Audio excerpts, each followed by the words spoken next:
E aí, primeiro ano, como vocês estão? Saudade de vocês!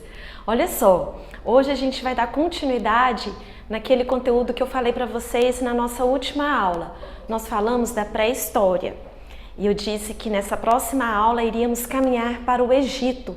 Então vamos para a arte egípcia, certo? Vamos conhecer toda a produção egípcia e os seus significados dessa cultura tão representante, tão marcante para nós até os dias de hoje. Vamos lá, para a gente poder compreender toda essa produção artística que existiu nessa fase que vamos tratar, a gente precisa entender a filosofia de vida das pessoas dessa civilização. Por quê? Porque foi baseada nessa filosofia de vida que toda a produção artística e arquitetônica foi construída. Todo o estilo de vida que eles levavam era baseada nessa filosofia de vida. Então vamos lá. Qual era a filosofia de vida dos egípcios? Eles acreditavam na vida após a morte. Então, toda a produção que eles fizeram em pintura, escultura e arquitetura foi voltada para essa teoria deles. Ou seja, tudo que eles fizeram tinha a intenção de que durasse para sempre. Por quê? Porque era para usufruir depois que eles morressem. Eles consideravam que a vida terrena era para acumular riquezas e eles só iriam usufruir dessa riqueza após a sua morte. Então, toda a construção de pirâmides que nós temos conhecimento na nossa atualidade nada mais era do que espaços reservados como túmulo e como um espaço para guardar toda a riqueza daquela pessoa que seria enterrada naquele local. Então, por isso, quanto mais rica, quanto mais poder tinha aquela pessoa, maior era a sua pirâmide. Então, nós temos referência de 3 pirâmides importantíssimas na nossa atualidade. São as pirâmides de Gizé. São 3. A pirâmide de Quéops, Quéfren e Miquerinos. Esses 3 imperadores fazem parte de uma família, estamos falando de avô, pai e filho. Quéops, Quéfren e Miquerinos. São as 3 maiores e mais importantes pirâmides do Egito. Essas pirâmides foram construídas com uma perfeição e uma técnica tão avançada para a época que elas existem até os dias de hoje. Elas foram construídas para abrigar os corpos, então como túmulo para esses 3 faraós. Então elas foram construídas por etapas, devido à sua grande construção, a grandeza de sua construção, elas foram construídas todas por etapa. A maior, a de Quéops, ela levou mais de 15 anos para ser construída. Ela sempre é construída, gente, antes da morte do faraó. Enquanto ele ainda está em vida, a pirâmide dele, que vai ser o túmulo, ela é construída e os seus pertences, as suas riquezas vão sendo guardadas dentro dessa pirâmide. Então havia um receio muito grande de saqueadores, lógico, uma vez que seu tesouro estava sendo guardado dentro daquelas pirâmides.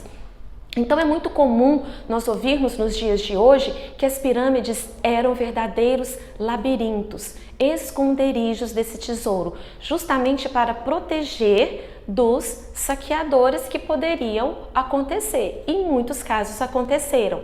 Então as pirâmides, elas foram construídas durante muitos anos e milhares de trabalhadores trabalharam nessa construção, também revezando etapa por etapa, para que nenhum trabalhador continuasse a trabalhar nela do começo ao fim. A cada etapa renovava-se os trabalhadores. Bom, então essas maiores são a de Quéops, Quéfren e Miquerinos, que foram consideradas uma das 3 maravilhas, aliás, uma das 7 maravilhas do mundo antigo. E são as únicas dessas 7 maravilhas que resistem até os dias de hoje. essas pirâmides elas existem na cidade de Gizé e são frequentemente visitadas por turistas, porque elas foram construídas de uma maneira tão sólida e tão bem feita que elas resistiram aos tempos, muito diferente dos outros monumentos, das maravilhas do mundo antigo. Elas foram tão construídas com tanta exatidão, com tanta perfeição, com elementos tão duráveis que elas existem, elas resistiram aos tempos e estão intactas até os dias de hoje.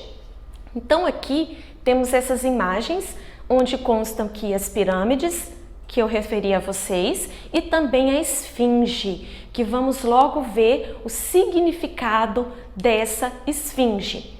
A esfinge, ela é considerada a protetora das pirâmides. Ela tem forma antropomórfica, porque ela é cabeça de mulher, representando a sabedoria, e o corpo de leoa, representando a força. Então, através desse símbolo, ela tem a proteção para as pirâmides, guardando ali o corpo dos faraós, depois de mortos, e também todo o seu tesouro. Vamos ver um pouco sobre a civilização egípcia, a sociedade egípcia. Então aqui consta isso que eu já informei para vocês, em questão da filosofia de vida dos egípcios. Agora vamos falar também das características das construções de suas obras, a opulência, a abundância em suas realizações esculturais e na sua organização social, a estruturação da escrita. A forma como os egípcios estruturaram a escrita serviu para futuros alfabetos serem estabelecidos futuramente. Então, a escrita egípcia, ela tinha como característica a escrita hieróglifa, que é feita através de símbolos, onde uma imagem representava uma palavra e muitas vezes uma frase, uma ideia. O faraó ele era o verdadeiro representante de Deus na terra, ou seja, então ele tinha todo o poder.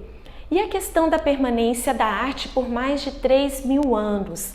A maneira, o que significa isso? Significa que todas as regras de pintura, todo o formato estabelecido para as pirâmides, para as esculturas, as regras de pintura, o formato antropomórfico de muitas imagens, as representações das cores, tudo isso permaneceu intacto, sem nenhuma alteração por mais de 3.000 anos. Então era uma arte para a eternidade, como eu disse para vocês. Os egípcios, eles acreditavam em diversos deuses e esses deuses eram bem representados em suas pinturas, nós vamos ver aqui à frente. Mas o deus mais representado foi o deus Dionísio, que era o deus do vinho. Colossais obras de arte rendendo sempre glórias eternas aos espíritos após a morte das pessoas. Aqui nós vamos ver agora um pouco desse tesouro que os faraós guardavam dentro das pirâmides, como a cadeira de Sitamon, que foi um importante faraó. A sociedade egípcia era muito rica em pedras preciosas e ouro, então tudo que eles construíam, que fazia parte do reinado daquele faraó, eles sempre acrescentavam pedras preciosas, cobriam com folhas de ouro, então nada mais eram do que verdadeiras peças importantíssimas, além de ter um valor muito grande. Braceletes, baús, punhais, joias, colares, tudo coberto com folha de ouro. Então aqui temos alguns exemplos dessas peças que foram encontradas nas pirâmides dos faraós após a sua morte. As joias das rainhas, temos uma rainha do Egito que governou o Egito durante muitos anos, que foi a Cleópatra.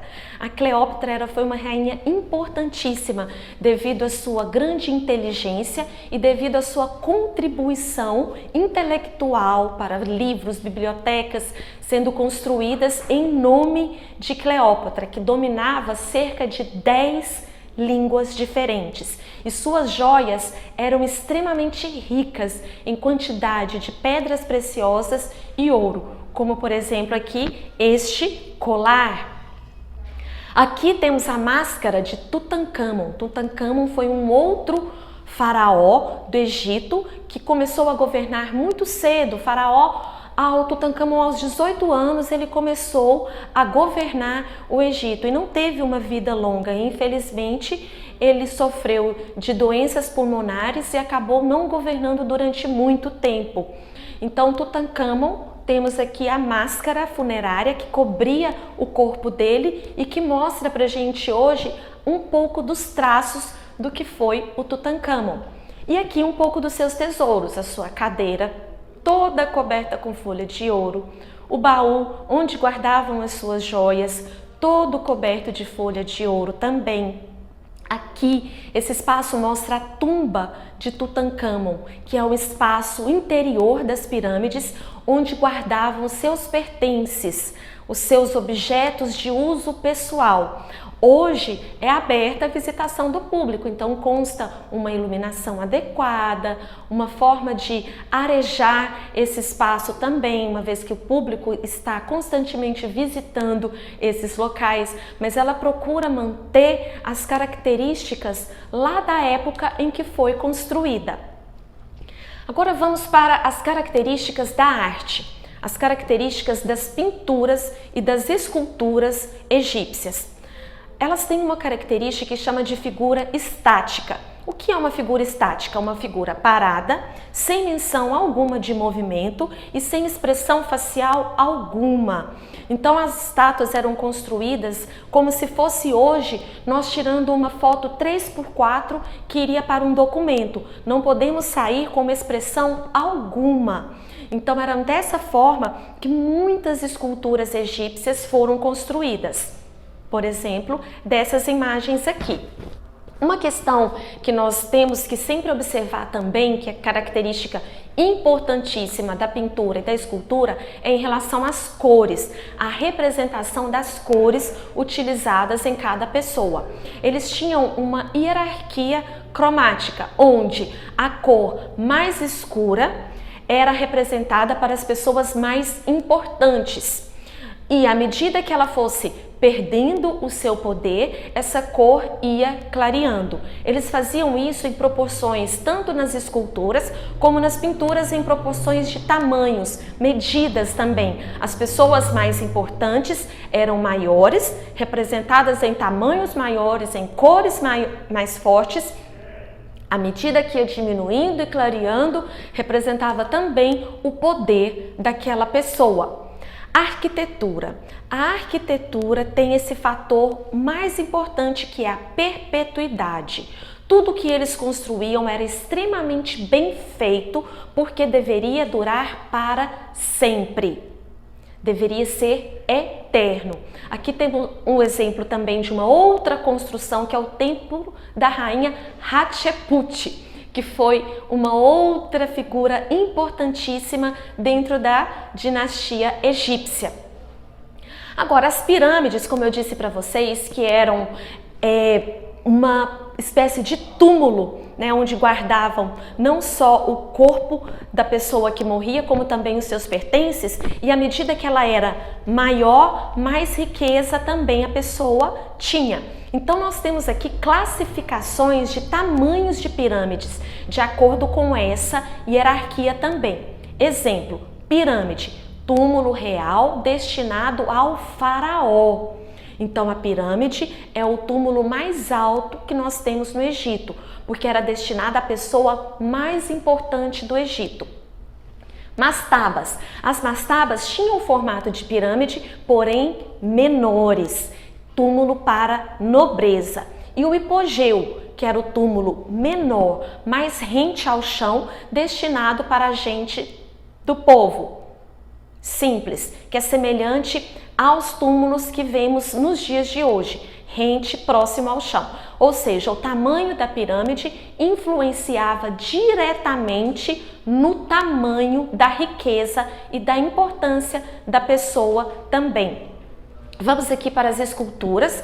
falando ainda daquelas características que eu mostrei para vocês naquela figura anterior, onde fala da figura estática sem nenhuma menção de expressão. Então, é expressão zero em qualquer pintura ou escultura egípcia.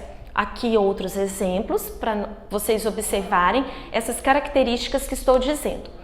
Agora, uma característica importantíssima na pintura, essa exclusivamente a pintura que essa característica se faz presente, que é a lei da frontalidade. O que é a lei da frontalidade? Sempre que vocês ouvirem falar essa expressão, lei da frontalidade, estamos falando de pintura egípcia. Essa característica pertence somente à sociedade egípcia.